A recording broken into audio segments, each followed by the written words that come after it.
for the Heritage Foundation.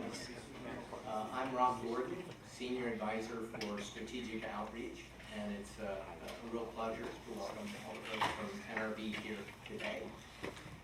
For those of you who may be unfamiliar with Heritage, we're dedicated to building a society where freedom and opportunity and prosperity and civil society flourish. Those were the words you saw on the elevator as you came up. And we do that by championing conservative public policies on a wide variety of issues, everything from national debt and national defense to marriage and life. But the way we do that is we have a common core of ideas that drives our public policy suggestions: individual liberty, limited government, free market, traditional values, and a strong national defense. We hope that those are ideas where we share a great deal of common ground. My role at Heritage allows me to champion these ideas to very different audiences. Many we're trying to integrate more into the conservative fold. And that puts me in all sorts of venues, some that I wouldn't always expect or I'm a little uncertain about. A few years ago, I was invited to one such event. I was asked to come and speak on the conservative worldview on environmental policy. And I do that quite often, but I don't usually do it at Earth Day conferences. So I was somewhat expecting to come back with egg on my soup. Instead, I came back with a new friend. It was in that capacity, speaking at the Earth Day conference, I first met Jerry. We both had kind of the unusual job of going down there and explaining our worldviews on the environment at an Earth Day conference, where we were part of several panels. So the Lord works in strange ways. Following that, my group, Strategic Outreach, exhibited at your Nashville convention and really, really enjoyed it. Felt it was very promising for us. And then Jerry reciprocated by coming down and speaking at a conservative environmental conference in New Orleans. So in some respects, I guess we all kind of maybe find ourselves here today because of an Earth Day conference in Dallas, which seems highly unlikely. But we're really pleased to have NRB here to host their discussion panel. And I think NRB has put together an interesting panel of experts that should provoke some robust discussion. So again, let me welcome you to Heritage, and with that, I'll pass it off to your president, Jerry Jones.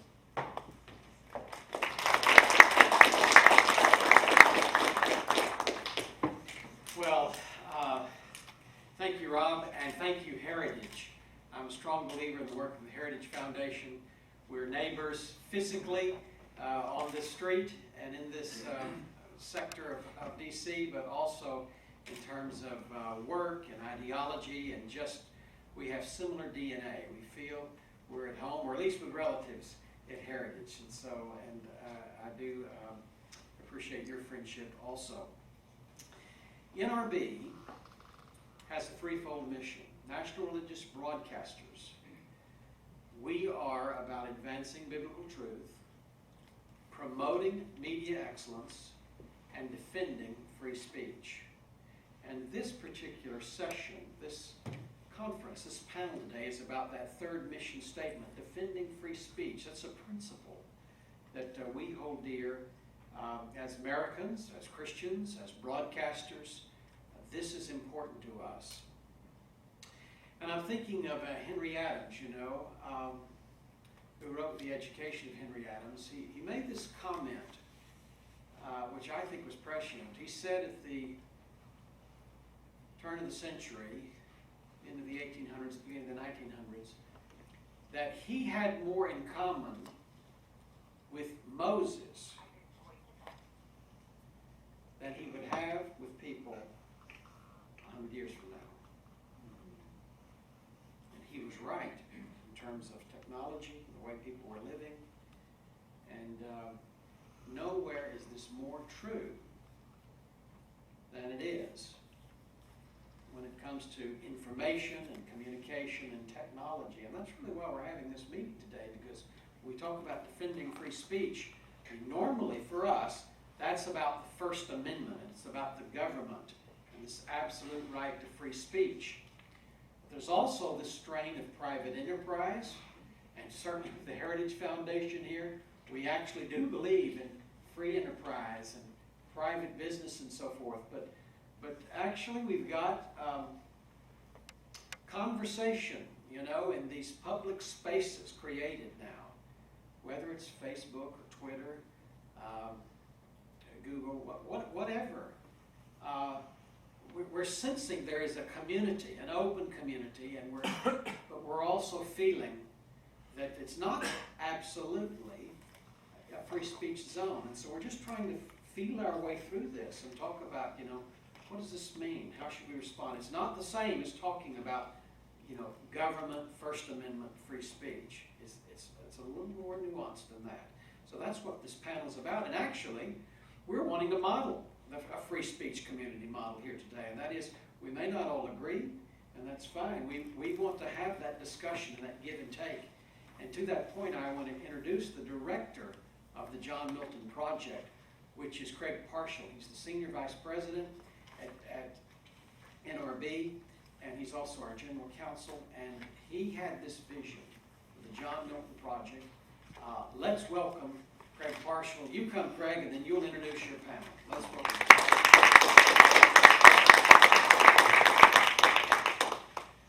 Thank you so much, Dr. Johnson. We don't have all the answers. This is a highly complicated issue, this balance between free enterprise, technology, innovation, and free speech of the citizens. And also, frankly, free speech rights of media technology companies. Entities, which are corporations, have free speech rights.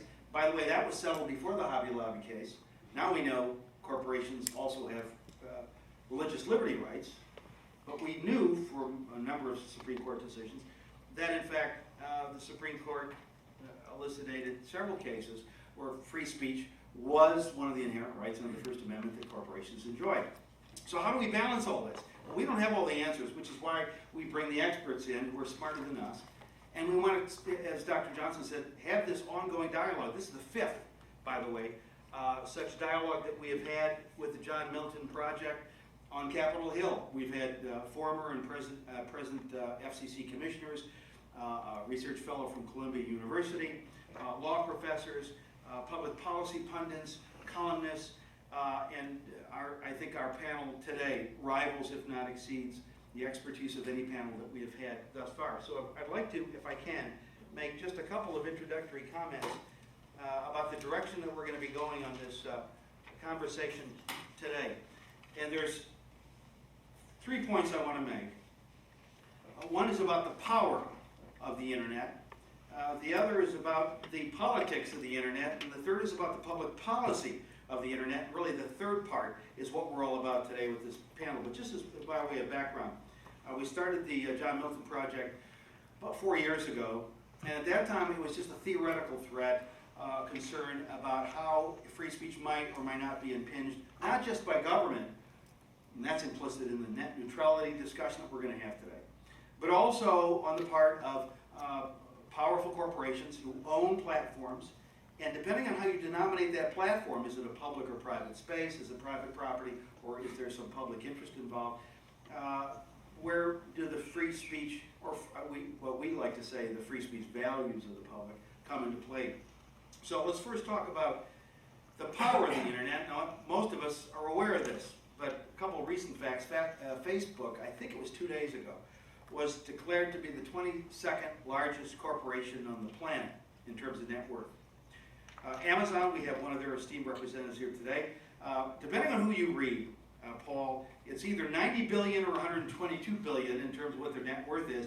But I think it's a misnomer when you read references to Amazon as the world's largest online retailer, which I think they probably are. But the fact is, Amazon, like Google, Facebook, and others of these media technology companies, is involved in a variety of innovations. For instance, Amazon is not only involved in smartphones and e-readers as well as retailing, but now they have a computer cloud system that they are developing. So all of these companies have been unconstrained in how they want to expand and adapt and apply their innovations. Then we have Apple. Their earnings for the last quarter of 2013 were about $13 billion. So these are growth industries. These have not only grown economically, but they've impacted almost every segment of the economy and the society and the culture. So that's clearly the power. And then you look at the so-called Arab Spring. Whether or not Facebook had a great deal to do or Twitter had a great deal to do with the so-called Arab Spring, we do know this, that if you look at the timeline, Wired magazine had a timeline of events involved in every one of those countries in the Arab Spring, and every one of them was intimately orchestrated and motivated by and communicated within their movements through the use of social networking and some of the technologies that we're going to be talking about today. So it has a tremendous impact on instantaneous communication. But then we go to the second point, which is politics of the internet. And I find it interesting that recently, Congressional Quarterly, on the cover of their magazine said, "What Silicon Valley Wants." And then you turn to the page 1056 and you probably see what they want, which is a meeting with the president and influence in Washington. And there's nothing wrong with that. As a matter of fact, that's what a constitutional republic liberty is all about, is access to government and everyone having an opportunity to influence the policies of the government that impact their businesses or their lives. And then the third aspect is the public policies of the internet, and that's really what we're going to be talking about today. As I said, we founded the John Milton Project. I had the honor to be the founding director about almost 4 years ago, because we looked at the policies of these companies. We said there's a potential, when you look at the guidelines and user standards within each of Google, Apple, Facebook, and Twitter, were the companies we looked at, they all have the same kind of paradigm of language. They all forbade something called hate speech, but they didn't define it very well. They all said controversial content can be subject to takedowns, but they didn't really do a good job, I don't think, of defining it. And as a private business, you know, there is a property right that a business has to determine the services and products that they choose to deliver. But is that the same or different when it comes to the ideas of the public utilizing the platform that the companies have provided? That's one of the issues that we're going to be talking about today.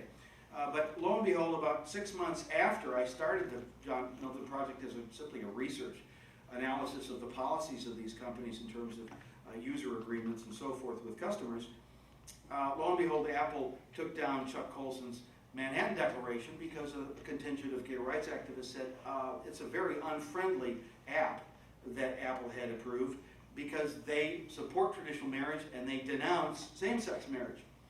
So Apple, after consideration, took down the app, and we've had representatives of the Colson Center come and explain the way in which they tried to negotiate a compromise that was unsuccessful, and then a couple of months later there was another takedown of another app, a Christian ministry app. We have documented, and I've given my panelists the timeline, but we've documented a number of what we would call viewpoint censorship or viewpoint takedowns on a variety of these platforms like Facebook, Google, YouTube, to point out that it is an issue.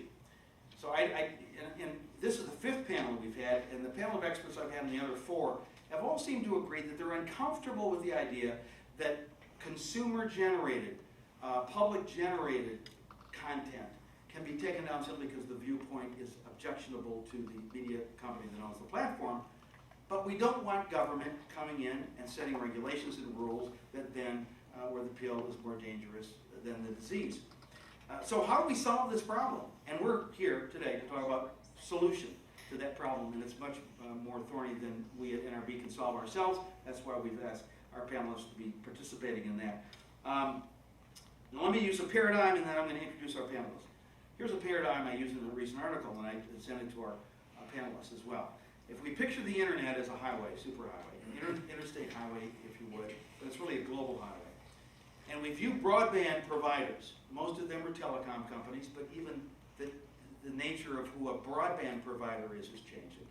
But historically, they've been telecom companies that we would pay a fee to get on the internet, to get internet access, service in our community and in our home. So if we picture them as a toll booth, we pay the fee, we get on the interstate of the internet. Now we're going somewhere. Where are we going? Well, along the interstate, we've got a number of rest stops and ramps and cities along the way that we can access through the interstate. We can go to Googletown if we want to use their search engine, or we can go to Appleville if we want to use their iPhone, or we can go to Amazon if we want to use their terrific retail online service to buy videos or books and so forth. Now, what happens when you get on the interstate, you want to take the ramp to Appletown, and you see a sign saying, all are welcome except those of you who support traditional marriage and oppose same-sex marriage. Your viewpoints are not welcome in our town.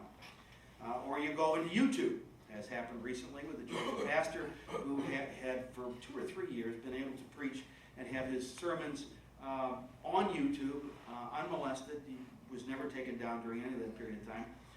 But chose to address the ISIS terror problem in the Middle East from a biblical standpoint, and and I have not seen the video, but from what I understand, there was nothing that was racist, discriminatory, hateful, or otherwise objectionable, other than his viewpoint that ISIS was a threat to Christian liberty of the Christian community over there in the Middle East who were being beheaded and killed, along with folks of a variety of worldviews, not just Christian. His YouTube sermon was taken down because it was deemed to be hate speech in violation of the hate speech provisions of YouTube, which is owned by Google. So these takedowns continue, and now the question is, can we find a solution to this? Is there a balance between the free market rights of Google, Apple, Facebook, and all these what we call edge providers? You know, these are the towns of service and facility along the internet highway, and they're on the edge, so the FCC calls them edge providers on the outside edge of the network. They are private industry, private businesses to which the First Amendment doesn't apply. Well, then what do we do about these takedowns? And is it a threat to free speech, or does free speech simply does not come into the equation? So, with that kind of metaphor, I'd like to introduce our panelists. As I introduce you, if you could each come up. I'll start first with Paul Meisner. Paul, if you would join us, and I'd like you to know that Paul is a triple threat here today. We've got a man who started out, by the way, designing radio communication systems. So some of our radio broadcasters will be impressed, I'm sure, with that. But that didn't stop him from then going on and getting his BS degree in electrical engineering, computer science at Princeton, and then going on as a third permutation of his professional life to become a lawyer with a JD degree from George Mason University. He was formerly a partner in the law firm of Wiley, Ryan & Fielding. We all know that firm, a stellar, world-renowned communications law firm. Was a senior legal advisor to a commissioner on the U.S. Federal Communications Commission. Prior to that time, he was Intel Corporation's manager of telecommunications and computer technology policy. But today, he is vice president of global public policy for Amazon. You may have heard of it. It's an interesting little startup company, and if they keep up the good work, maybe they'll get somewhere someday. Maybe turn a profit someday. Yeah. Well, that's a discussion for another year. You're into investment and development, and I understand that, and some people are saying, why aren't you creating revenue? When we get RV, a nonprofit. Yeah, there you go. You're in the public interest, right? Okay. Well, thank you, Paul, for coming. We're honored to have you here. Our next guest, and I'm trying not to interfere with my computer technology, by the way. When I started in the law, side note, my secretaries had for years always done everything on this newfangled computer system. I graduated, we used mimeograph machines and electric typewriters. And I worked for a civil liberties organization out here in the Washington area. They sent me a box, and I said, what's in the box? They said, a computer, put it together. And that's when I started having to learn for myself this whole world of computer communications. Our next guest is Jeffrey Rosen. Jeffrey, if you'd come up and join us, please. We're honored to have Jeffrey. He's President and Chief Executive Officer of the National Constitution Center in Philadelphia. And by the way, this is the only institution in America chartered by Congress to disseminate information about the United States Constitution to the American public on a non-partisan basis. It's right across from Independence Hall and Liberty Bell in Philadelphia.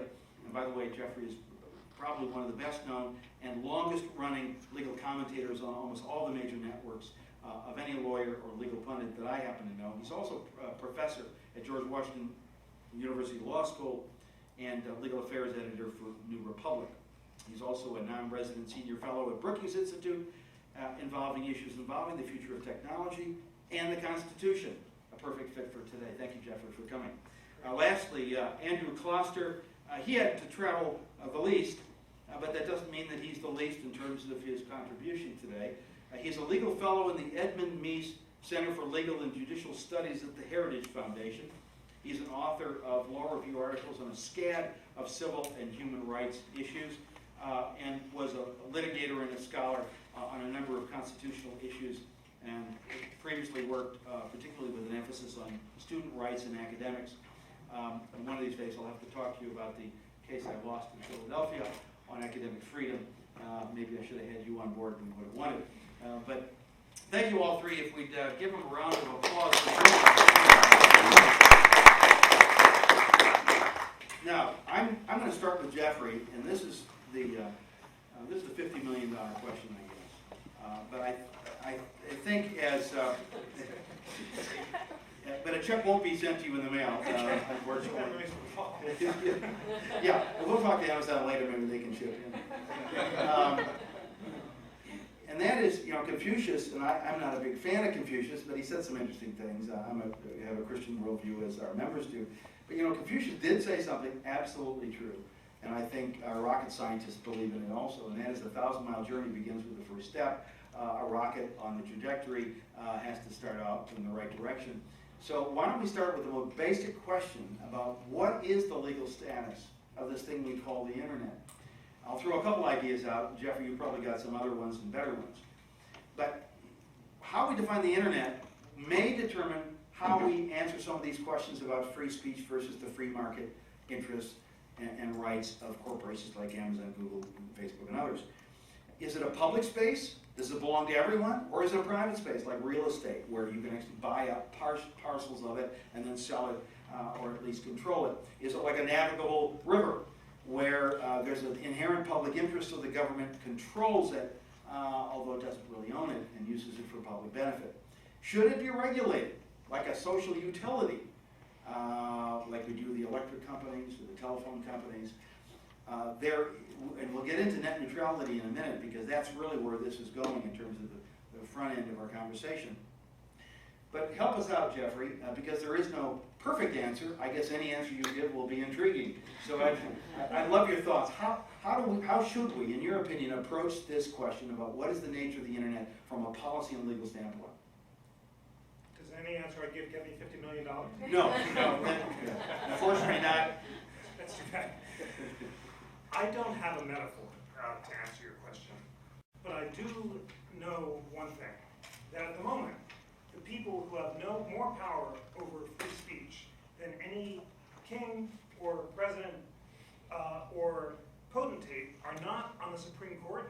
They're not judges. They are lawyers at companies like Google, Facebook, and Twitter, who are making the kind of decisions that Craig described in his introduction about whether to take down or leave out content across the book.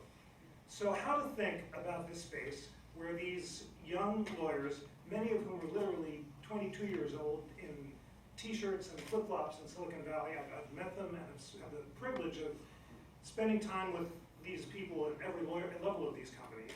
And I've come to respect the seriousness with which they're taking their awesome power to protect constitutional values in a space where the Constitution doesn't formally apply. Because that's the bottom line answer to your question. The First Amendment says Congress shall make no law, and Facebook is not the government, and therefore Mark Zuckerberg is not James Madison. He does not have to respect First Amendment values if he doesn't want to. We have a lot to talk about, but just to cut to the chase, I think the truth is that these companies are struggling to mimic what you so accurately called, Craig, First Amendment values in a world where First Amendment law doesn't apply. And they've done so with different degrees of closeness to the American free speech tradition. I think that Twitter is the most libertarian of the companies and leaves up the most stuff. Google and Facebook are a little bit less so. But really, I want to dig in today and talk about the actual standards that they're applying, which they adopted for different reasons. Here, let's take one example of where they did a good thing and then counter it with examples where they protected speech less vigorously. So about a year ago, remember there was that video called Innocence of the Muslims. And the claim was that it had caused the Benghazi riots. And there were calls from President Obama and the President of Egypt on Google and Facebook to remove this video on the ground that it was causing violence on the ground. Well, the deciders, as they call themselves at Google and Facebook, that was Nicole Wong, who was the lawyer-in-chief at Google a few years ago. Her colleagues affectionately called her the decider because she was the one who was actually woken up in the middle of the night and had to decide whether to take down videos of Turkish football fans who were saying that objecting that the Greek rivals were saying that Kemal Ataturk, the founder of modern Turkey, was gay. That was the claim, and that's illegal to say in Turkey, and she had to decide whether that was illegal under Turkish law, in which case it would come down, or whether it was political speech, in which case it would stay up, and she doesn't speak Turkish, and the magnitude of the task is daunting. But the deciders in the Innocence of the Muslims case made a good choice. They looked at their community standards, which forbid speech that criticizes a religion, but allows speech that criticizes a religious leader. And they concluded that this speech was critical of the Prophet Muhammad, but not of Muslims as a group, and therefore decided to leave up the video, despite the calls of the United States government and the Egyptian government to take it down. Now, in retrospect, that proved to be a better decision than the one President Obama was called for, because subsequent evidence suggested that perhaps the videos didn't cause the riots, and they'd been available in Arabic for months before. But I think the nub of the matter was the standard. Why is it okay to criticize a religious leader, but not a religion?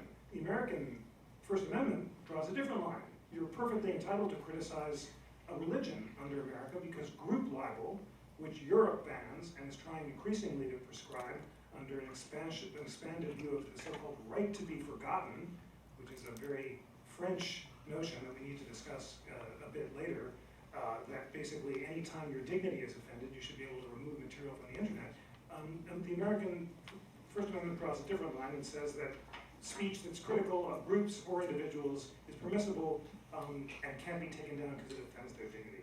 So really, the nub of the matter is, are the current standards voluntarily adopted by the companies adequate, and how could they be improved? We have a lot to discuss. I'll wind up this opening thought by saying I don't think that formal regulation is the right answer. I wouldn't have Congress require the companies to respect the First Amendment, and really at the moment I think that the companies, as the Innocence of the Muslim example shows, are doing a better job even than government officials in some cases about making these tough judgment calls. But I do hope that increasingly they'll adopt more of the American libertarian tradition and resist the European one, and if I have any optimism on that score, it's because the economic interests of the companies, in particular Google and Facebook and Twitter, are so threatened by this European right to be forgotten, which requires them to be censors-in-chief for the entire world and to take down any speech that offends the dignity of anyone, unless a privacy commissioner later decides that it's necessary for literary, scientific, or public purposes, a judgment that it's impossible for any of them to predict in advance, which is why they have pressures to take down much more speech than they otherwise would. I hope that this clash between Europe and America will lead the companies to be more libertarian and to recognize that the crowning jewel of the American constitutional tradition, which is our free speech tradition, is both good for constitutional values and ultimately good economics for the companies. Thank you, Jeffrey. Paul, let me go to you, because you just gave us, Paul, sort of the 50,000-foot view of the free speech interests at stake. We call them interests or values. We don't call them rights because, again, the First Amendment technically does not apply to the communication platforms of private companies. But if we get down into the weeds a little bit more, we see that there are some practical ways in which technology can impact in a very sophisticated way the access of people to the internet in terms of fast lane and slow lanes. Now, the FCC teed up a proceeding which in popular parlance is called net neutrality. But one of the issues, not all the issues, because it was a complicated notice of proposed rulemaking in NRB, weighed in, and I filed a comment on that with some of these concerns of ours. But one of the big issues that's caused most of the debate is, right now, there is some evidence, not surprisingly, that in the private sector, companies, let's say a broadband provider, who gives access to internet, that internet highway, has cut some favorable deals to some edge providers and not to others, giving them better rates, faster lanes on that interstate highway, so they give them the HOV lane, right? Or even, let's say, the 80-mile-an-hour lane as opposed to the 70-mile-an-hour lane the rest of us have to go to, in return for an increased price. Now, from a philosophical standpoint, that's called free enterprise. But some folks have said, as a matter of fact, Senator Al Franken has said, net neutrality, that is to say, requiring that companies not have the power to give special priority to some and not to others, is the free speech issue of this age. And Senator Reid has opined the same thing, indicated recently that this is the only way to protect citizens' access to the internet is by having net neutrality guidelines enforced by the FCC that would be binding on agreements between broadband providers and edge providers. Remember, the edge providers are Apple, Google, Facebook, and so forth, and the broadband providers are the toll gate companies that give you access to that internet highway. Now, Amazon, I know, has had a long reputation of saying net neutrality is a great idea. I want to hear from Paul, from the horse's mouth, so to speak, why Amazon thinks net neutrality is a good solution to some of the implicit, Jeffrey talked about the explicit threats to free speech, but the implicit ones are, if you are relegated to a slower lane, then you're going to be slow laned to oblivion. So that's kind of an implicit free speech issue. Why do you think net neutrality is a good way to go when there's so many people out there saying that's too much regulation, we don't want it? Wow, thanks, Craig. I once testified before the Senate Commerce Committee on net neutrality. This goes back about 8 years ago. There were several hearings I did, but this one I turned in testimony of something like 24 pages. And nowhere once in the testimony, but in the title, did I mention net neutrality as a term. It's elusive or difficult to define in a short space, but clearly the concept of openness, which is a fundamental characteristic of the internet and has been since its inception, is something worthy of protection or worthy of concern when it seems to be diminished in some way, as many of these broadband internet access providers have announced their intention to do for fee, of course. This is sound economics, and nice try, I can't blame them for trying. But there are two fundamental characteristics you ought to understand about the internet. Craig mentioned I'm a nerd, and I apologize.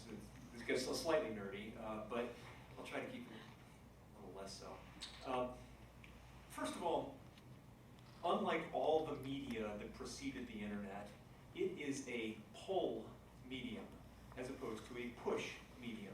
Everything from a newspaper, from a magazine, to satellite broadcast, to over-the-air AM radio, to cable TV, all those media involve someone making a decision to put content into the pipe, or into the paper, or into the magazine, or into the airwaves, with the hope that somebody will tune in and view it, or listen to it, or read it. The decision, the choice about that content is made by the person sending it out. It's made available that way. And so when you go and turn on your TV, if you have a cable TV box, all the channels are there on that wire. All of them, right there, simultaneously. And all your box is doing is demodulating, is choosing among the different channels which one to display on your TV. Likewise with your paper. You get a thick paper, I get the Post, sadly, but I get the Post. I read some of it, not all of it. But all of it was in my driveway that morning. It was pushed out to me. My only choice was which to read after they had made the choice to put it up. Take the ink, take the paper, put it on the truck, deliver it to my neighborhood. The internet does not work that way. I think a lot of people, including my children, just view the internet as a really much better version of TV. And it's not that. It's not how it works. The internet is fundamentally a pull technology, meaning that the content never gets in the pipes, never comes down those wires unless a user, a consumer in his or her home, calls for it. It's actually a very very illustrative technical command that is part of the internet communication system, which is called GET, G-E-T. And the GET command is what you do when you type in a web address and hit return. It says, send me that thing on that website and bring